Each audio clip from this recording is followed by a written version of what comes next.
तो फ्रेंड्स, स्वागत है आपका आज की क्लास में। आज है 4 सितंबर के जो भी महत्वपूर्ण करंट अफेयर्स हैं वो इस क्लास के अंदर करवाए गए हैं। तो आप इस वीडियो को शुरू से लेकर अंत तक जरूर देखना, ताकि कोई भी आपका जो महत्वपूर्ण करंट अफेयर है वो रह ना जाए। क्योंकि इस क्लास के अंदर जो भी करंट अफेयर कराया जाता है उसमें से प्रश्न एग्जाम के अंदर, हर किसी एग्जाम के अंदर पूछा जा सकता है। तो चलिए शुरू करते हैं हमारी आज की क्लास, और हमारा पहला प्रश्न देख लेते हैं। हाल ही में एग्रीशियो योजना का किसके द्वारा शुभारंभ किया गया है? शिवराज सिंह चौहान, डॉक्टर देवेश चतुर्वेदी, भागीरथ चौधरी या उपरोक्त में से कोई नहीं। किसके द्वारा किया गया है? ये किया गया है शिवराज सिंह चौहान के द्वारा। कृषि के क्षेत्र में महत्वपूर्ण विकास के लिए कृषि एवं किसान कल्याण और ग्रामीण विकास मंत्री शिवराज सिंह चौहान के द्वारा क्या है, 30 सितंबर को नई दिल्ली के अंदर एग्रीशियो योजना का शुभारंभ किया गया है। इसके अंदर कितने करोड़ का मिश्रित पूंजी कोष है? 750 करोड़ का। ठीक है जी। इसका उद्देश्य है कृषि और ग्रामीण स्टार्टअप इकोसिस्टम में नवाचार और विकास को प्रोत्साहित करना है। डिटेल में देख लेते हैं इसको।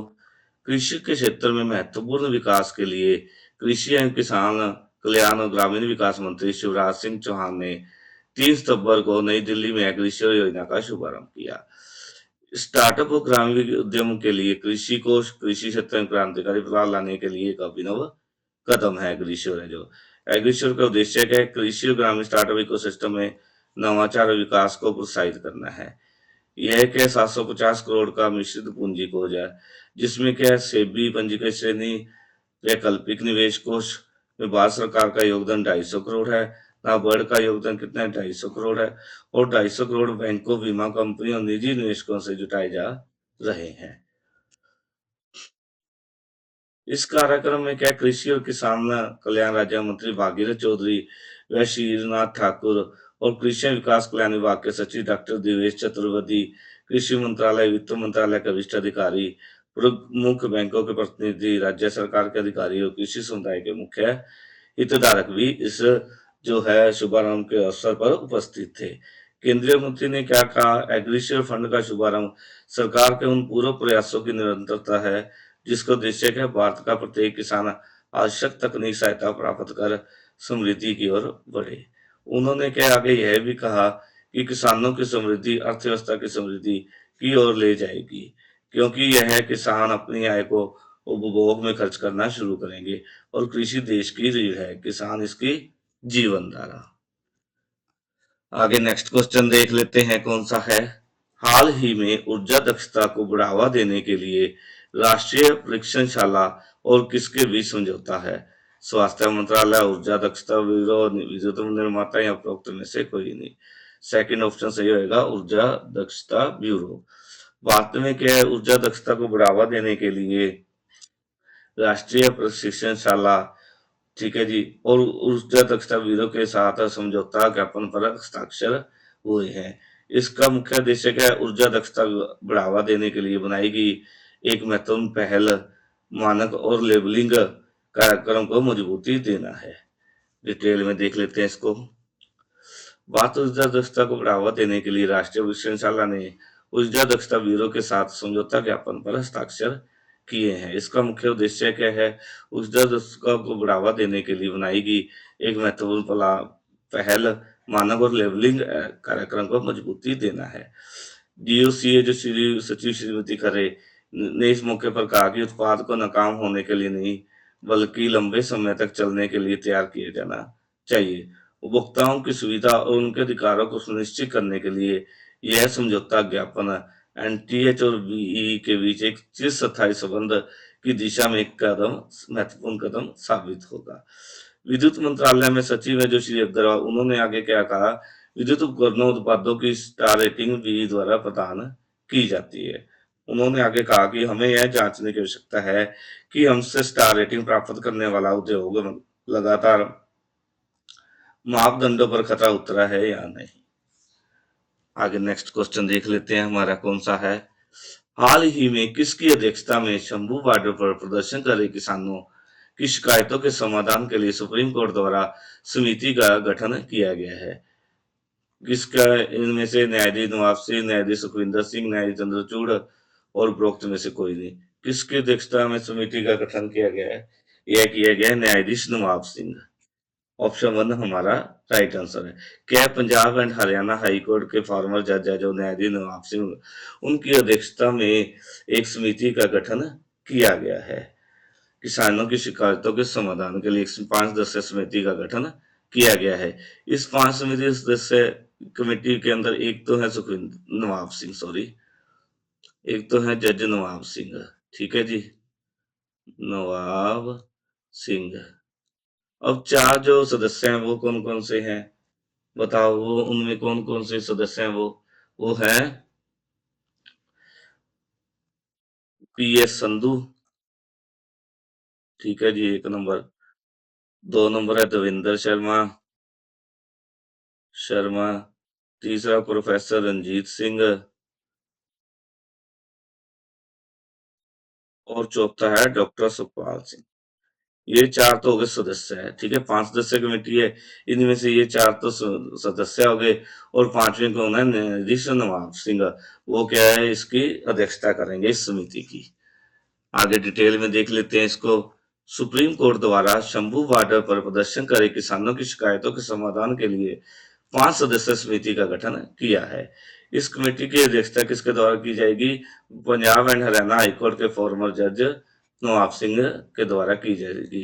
इस समिति के निर्देशक कौन कौन से? P S Sandhu, doctor Sukhpal Singh, Devendra Sharma और प्रोफेसर रंजीत सिंह धूमन है। इस कमेटी का मुख्य उद्देश्य क्या है? शंभू बॉर्डर में प्रदर्शन कर रहे किसानों की शिकायतों का निवारण करना है। आगे नेक्स्ट क्वेश्चन देख लेते हैं, हमारा कौन सा है? 4 सितंबर को कौन सा दिवस मनाया जाता है? कौन सा दिवस मनाया जाता है जी? 4 सितंबर को मनाया जाता है नेशनल वाइल्ड लाइफ डे। ठीक है जी, नेशनल वाइल्ड लाइफ डे यानी कि राष्ट्रीय वन्य जीव दिवस। ठीक है, यह कब मनाया जाता है? 4 सितंबर को। ठीक है, 4 सितंबर को बनाया जाता है। अब क्या है इसका मुख्य उद्देश्य, क्या बनाने का इसका? वन्य जीवों के संरक्षण, जागरूकता और सुरक्षा महत्व को समझाने के लिए यह दिवस मनाया जाता है। इसकी शुरुआत कब हुई थी? 2005 के अंदर।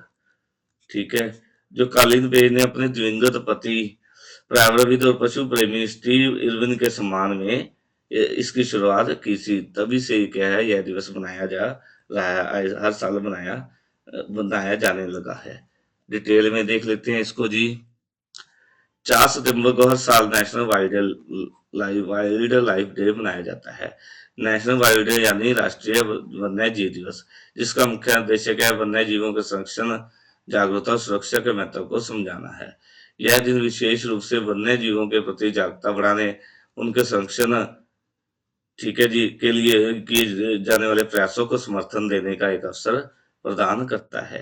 यह दिवस के 2005 में क्लीन पेज ने अपने दिवंगत पति प्रायवृद्ध और पशु प्रेमी जय स्टीवन इल्विन के सम्मान में इसकी स्थापना की थी। तब से क्या है, हर साल यह दिवस मनाया जाता है। इस दिन क्या है, स्कूलों, कॉलेजों, सुनाई केंद्रों में कई कार्यक्रमों और कार्यशालाओं को आयोजित की जाती है ताकि छात्रों को वन्य जीव और उनके संरक्षण के महत्व के बारे में समझाया जा सके, शिक्षित किया जा सके। इस दिन क्या है, लोग वन्य बचाव और पुनर्वास केंद्रों का दौरा कर सकते हैं, जहां वे घायल और बीमार जानवरों की देखभाल के गुण सीख सकते हैं। वे किस तरह से इन घायल जो है वन्य जीवों को किस तरह से हम उसकी देखभाल कर सकते हैं, यह भी सीख सकते हैं। आगे नेक्स्ट क्वेश्चन है, हाल ही में किसके द्वारा डूरंड कप 2024 का खिताब जीता गया है? Mohun Bagan super giant, north east united football club, east football club या उपरोक्त में से कोई नहीं। ये किसके द्वारा जीता गया है? ऑप्शन टू राइट आंसर है, north east united football club. इसने क्या हाल ही में डूरंड कप 2024 जीता है। ठीक है जी, इसने क्या फाइनल मुकाबले के अंदर क्या है, ये मोहन भागवत जो लास्ट में टूर्नामेंट कप जीती थी उसको हराया है, उस टीम को हराया है। यह कौन सा संस्करण था? यह था 133वां टूर्नामेंट कप का। ठीक है, और कहाँ पर आयोजित किया गया था यह 27 जुलाई से 31 अगस्त तक। ठीक है जी, कोलकाता, कोलकाता,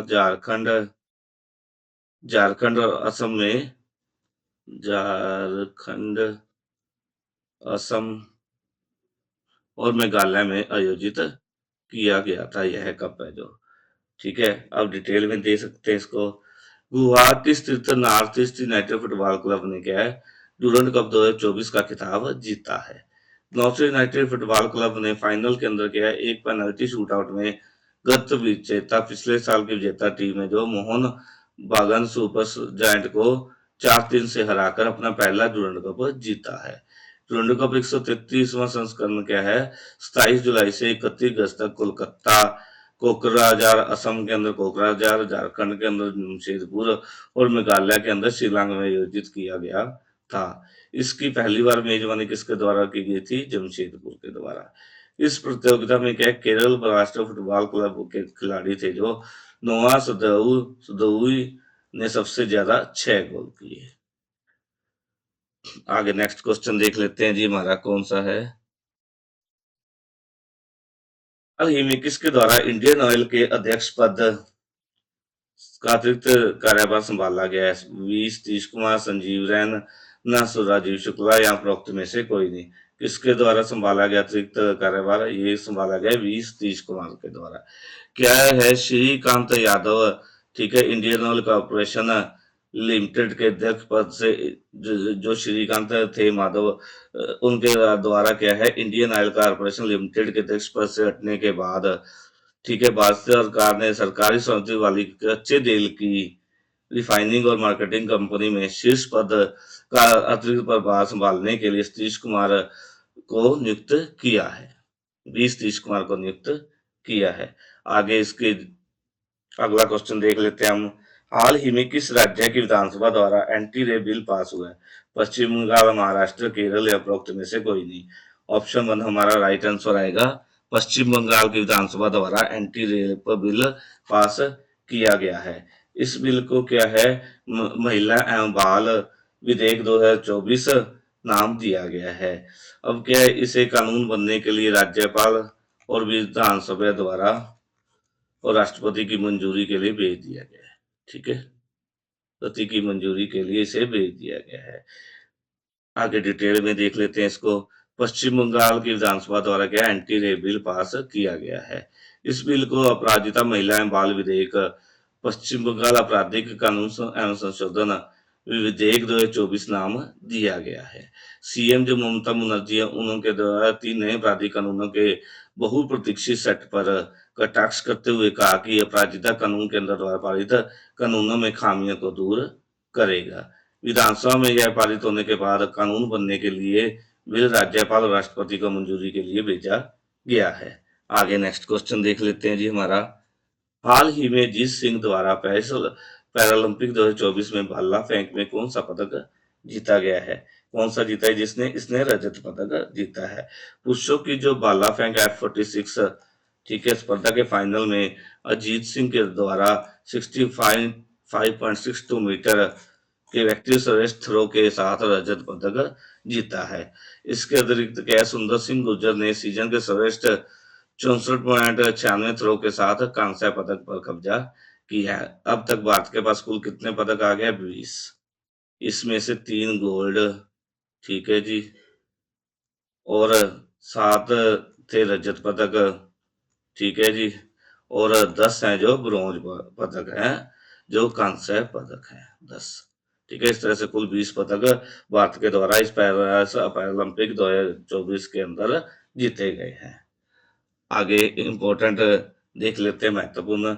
वर्ल्ड बैंक द्वारा क्या है, 2024-25 में भारत की विकास दर 7% रहने का अनुमान लगाया है। भारतीय वायुसेना के प्रमुख का पदभार किसके द्वारा संभाला गया है, तेजेंद्र सिंह के द्वारा। क्या है, पश्चिम बंगाल ने पोइला विशाख को राज्य दिवस और बांग्लार माटी बांग्लार जल को राजकीय गीत घोषित किया है। क्या उत्तर प्रदेश के मुख्यमंत्री द्वारा सशस्त्र बल उत्सव का उद्घाटन किया गया है। नई दिल्ली के अंदर क्या है, 12 दिवसीय एनसीसी शिविर शुरू हुआ है, राष्ट्रीय कैडेट कोर थल सैनिक शिविर शुरू हुआ है। Unforgettable chapters memories of top cap book का प्रकाशन किसके द्वारा किया है, प्रकाश सिंह के द्वारा किया गया। सर्वोच्च न्यायालय के प्रतीक चिन्ह पर लिखा गया वाक्य यथो धर्मस्थो जय महाभारत ग्रंथ से लिया गया है। वर्ण ब्याह 2024 का आयोजन भारत और फ्रांस के बीच किया जा रहा है।